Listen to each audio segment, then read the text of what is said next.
friends, I'm Erin, and this is Erin Go Live. I have a book haul for you today. I was thinking this was going to be small. It's maybe medium size. It's not too small, it's not too big. It's Goldilocks. It's just right. So the first one I have here, the book itself is actually in the car right now, but I have the dust jacket of Funny Story by Emily Henry. I picked this up not too long ago, and I was having like a really, really bad mental health day about a week ago, and I was like, okay, I just need some self-care. I'm gonna go, one of my favorite things, I go to the park, take my beach chair, my picnic blanket, usually something cold to drink, and I just sit there in the park and read. And so go find my perfect spot under my tree, and I read the first page of this 7 or 8 times. I couldn't tell you anything that was on that page. So I mean to get to this soon. I just wasn't in a place to be reading anything on that day, but it's definitely one that I'm looking forward to for just something like lighthearted and fun. I've loved everything by Emily Henry so far. Another favorite of mine, actually I have next two are favorites. I picked up, it was at Barnes & Noble, the buy one, get one 50% off deal. So I have Haven by Emma Donoghue. This is 6th century in Ireland, and a priest has been called to leave the sinful world behind, and he goes and I think with 1 or 2 other guys, along with 2 monks, they go down the River Shannon to an isolated spot to found a monastery. That was hard to grammatically put that together. I've loved everything I've read from Emma Donoghue so far. I'm actually wondering if I have the hardcover copy of this. It's possible, but most of my books are packed, so I can't even look. But I really like this paperback. If it's the one that I'm thinking of, it's either a different book or I prefer this cover to it. So either way, I'm happy to have this. And another author I really like, actually, I've only read 1 book of hers. This is Within Arm's Reach by Ann Napolitano. This is her debut novel.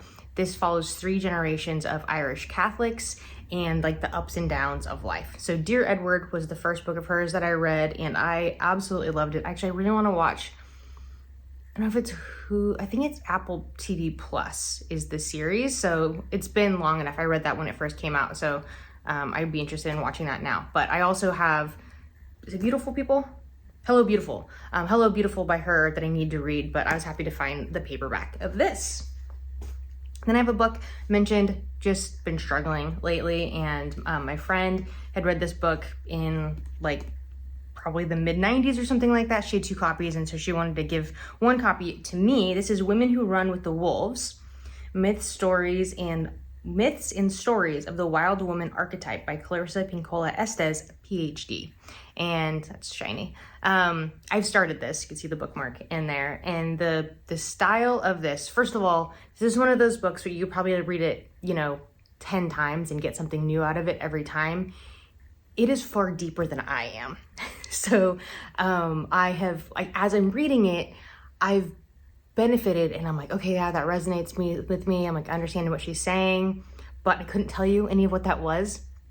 But the format of the book is she'll tell a fairy tale, a myth, and then she tells the story, and then after that she kind of expostulates on that and how that relates to you and the wild woman archetype, and I'm still even trying to figure out what that is.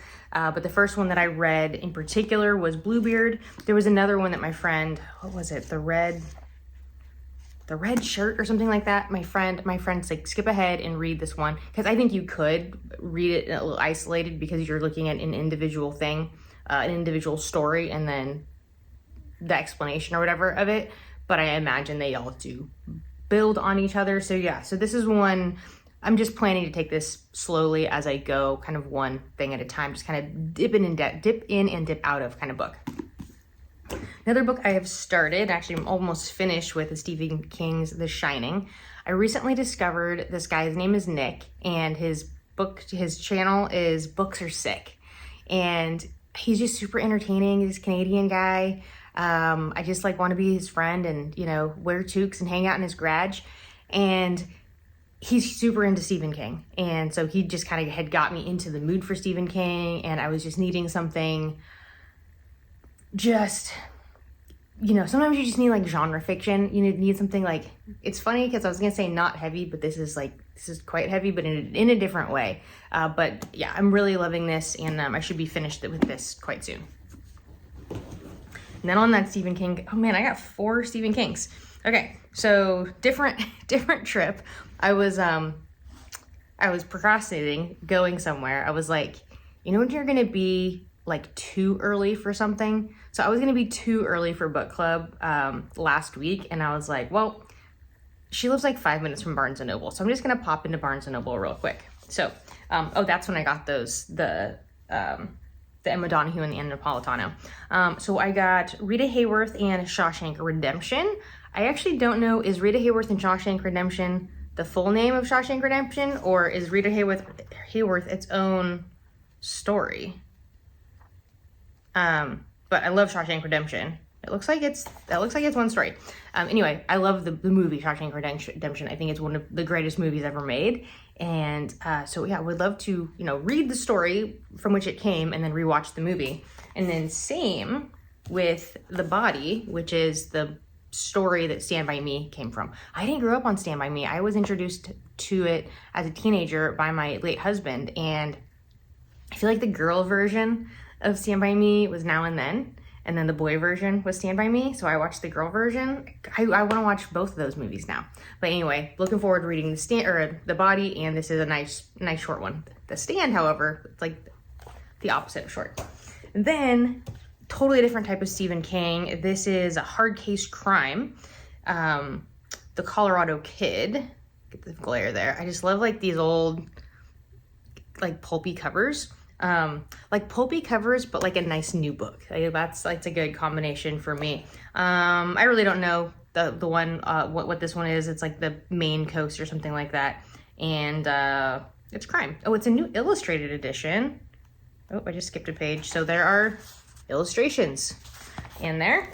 The last 3 are nonfiction. So this book I've already finished. This is Pastrix by Nadia Bolz-Weber. I cannot ever remember her name. The Cranky Beautiful Faith of a Sinner and Saint. So if you can tell, she is a tattooed lady, and she is a Lutheran pastor. And Pastrix refers to a female pastor. In some denominations, they don't allow females to be basically in positions of authority, biblical authority over men. And so not only is she a female pastor, but then she also, the church that she builds, she's a church planter, and the church that she starts is kind of full of misfits, and the people who maybe don't aesthetically or culturally feel like they belong in other churches, and that she brings them together and cultivates this really great gospel-centered community. So just kind of her story, and I talk more about it in a vlog, my actual thoughts on it. But in short, good, not great. And then I guess I'll stop. I'll end with the DNF. So I'll go with this one. I have not started that. This is This Naked Mind: Control Alcohol, Find Freedom, Discover Happiness, and Change Your Life by Annie Grace. I'm struggling in this vein right now, and just trying to, as I do when I have a problem or with anything, I just want to get a book about it. And so just trying to understand more about addiction, about alcohol, about my behaviors around alcohol, still trying to figure out where I land in the grand scheme of things in relation to alcohol. In addition to, I can at least admit I have a problem right now. I'm also recently diagnosed as bipolar. And so I thought, oh wait, I mean, they're like concomitant disorders, right? They can coexist frequently. And so I thought, oh, wouldn't that be great? Like, is there a book on the two of them together? Well, I found this, a memoir. It Began with Huntley Brinkley, A Journey Through Alcoholism and Bipolar Disorder by Jenny Becker. And I thought this illustration was really cute. Love that. I hate, though, that it's just like a white print book. I absolutely hate just a solid white print book. This was pretty terrible, honestly. I tried to read this, and it read like a book report of this woman's life. And there was so much absolute needless information that just had no bearing on anything that like the message is. And I just kept like skimming ahead and skipping ahead. And finally, like 100 something pages in, she has her first episode, as she calls it.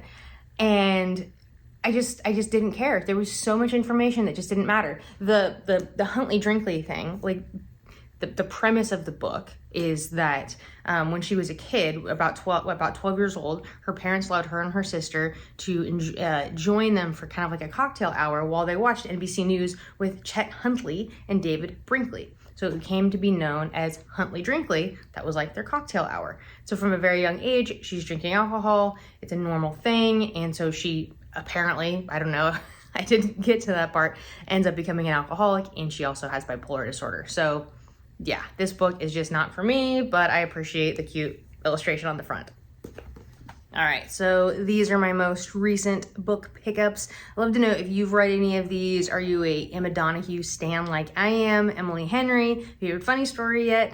And if you have a book, like a book that you really would recommend on bipolar disorder, particularly if it relates to bipolar disorder and substance abuse, I'd love to have that recommendation. Yeah, thank you for watching. Remember, every day is a great day for a great day, no matter what.